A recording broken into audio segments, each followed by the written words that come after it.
కాశ్మీర్లోని బైసారన్ వ్యాలీ. దీన్ని మనం మినీ స్విట్జర్లాండ్ అంటాం. ఎందుకంటే అసలు ఆ ప్లేస్లో ఎంత ప్రశాంతంగా ఉంటుందంటే మీరు అసలు ఆ విజువల్స్ చూసినారంటే పెద్ద ఫ్యాన్ అయిపోతారు. అట్లాంటిది ప్రతి ఇయర్ కొన్ని వేల టూరిస్టులు వస్తారు ఆ ప్లేస్కి. అండ్ ఈరోజు కూడా అట్లే వచ్చినారు. కానీ అదంతా ఒక్క గంటలో మారిపోయింది. అప్పుడు టైం అరౌండ్ 1 అయింది మధ్యాహ్నం. 1 PM-కి 40 టూరిస్టులు ఉన్నారనమాట ఆ ప్లేస్లో. అది ఓన్లీ పోనీ రైడ్స్ ద్వారానే యాక్సెసిబుల్ అనమాట, బై ఫుట్ ఆర్ పోనీ రైడ్స్. ఆ ప్లేస్లో 40 మంది టూరిస్టులు ఉన్నారు. ఫ్యామిలీలు ఉన్నారు, కపుల్స్ ఉన్నారు, పిల్లలు ఉన్నారు, న్యూలీ వెడ్స్ ఉన్నారు, కొత్తగా పెళ్ళైన వాళ్ళు ఉన్నారు. చాలా మంది ఉన్నారనమాట టూరిస్టులు.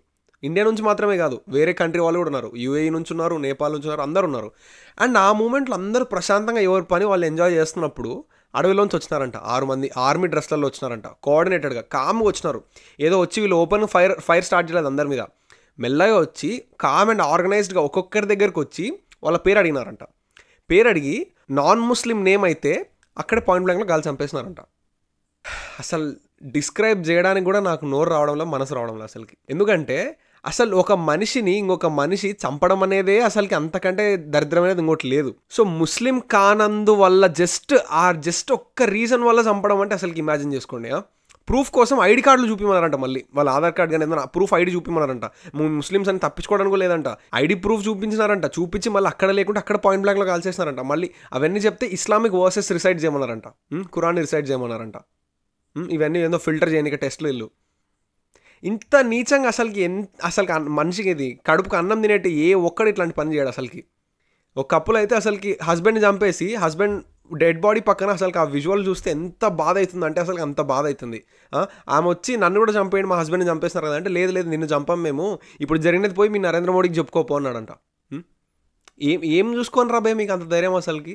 మా వాళ్ళు ఒక్క రాత్రి తలుచుకున్నారంటే రాత్రికి రాత్రి మీరు అసలు వరల్డ్ మ్యాప్లో కనపడదు. మీరు మీ ప్లేస్ కనపడదు అసలుకి రాత్రికి రాత్రి గట్టిగా అనుకుంటే. ప్రైమ్ మినిస్టర్ అసలుకి సౌదీ అరేబియా వెళ్ళినాడు ట్రిప్ కోసం. వెంటనే అసలు ఇది ఇన్ఫర్మేషన్ వచ్చిన వెంటనే రిటర్న్ వచ్చేసినారు అండ్ మొత్తం రివ్యూ చేస్తున్నారు. వారం రోజుల్లో వీళ్ళ సీట్లు పగిలిపోకుంటే పేరు తిప్పి పెట్టుకోవచ్చు మనం.